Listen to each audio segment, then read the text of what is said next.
রেস্টুরেন্টে যে ডিমের কুসুম ভুট্টা রেসিপিটি খেয়ে সবাই মুগ্ধ হয়, আজকে আপনাদের সাথে সেই রেসিপিটাই শেয়ার করব। ঘরে শুধু কিছু ভুট্টার দানা থাকলেই হবে, তাহলেই আপনি বিকেলে স্ন্যাক্স হিসেবে এই রেসিপিটা তৈরি করে ফেলতে পারবেন।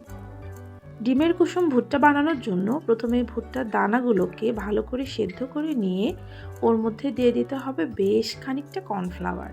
এবারে ভুট্টার দানাগুলোকে কর্নফ্লাওয়ারে ভালো করে কোট করে নিয়ে কড়াইতে ভর্তি করে তেল দিয়ে ভুট্টার দানাগুলোকে দিয়ে হালকা আঁচে একেবারে ক্রিস্পি করে ভেজে তুলে নিতে হবে। ভুট্টার দানা ভাজতে ভাজতে বলে রাখি, যারা আমার ভিডিও ইউটিউব থেকে দেখছেন তারা চ্যানেলটিকে সাবস্ক্রাইব, আর যারা ফেসবুক পেজ থেকে দেখছেন তারা অবশ্যই পেজটাকে ফলো করবেন। আমার ভুট্টার দানাগুলো ভাজা হয়ে গেছে, এবার তেলের মধ্যে থেকে তুলে রেখে দেব।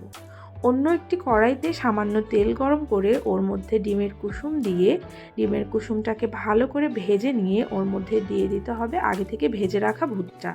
এবারে সব কিছু বেশ ভালো করে মিশিয়ে উপর থেকে স্প্রিং অনিয়ন ছড়িয়ে দিলেই কিন্তু রেডি গরম গরম ডিমের কুসুম ভুট্টা ভাজা।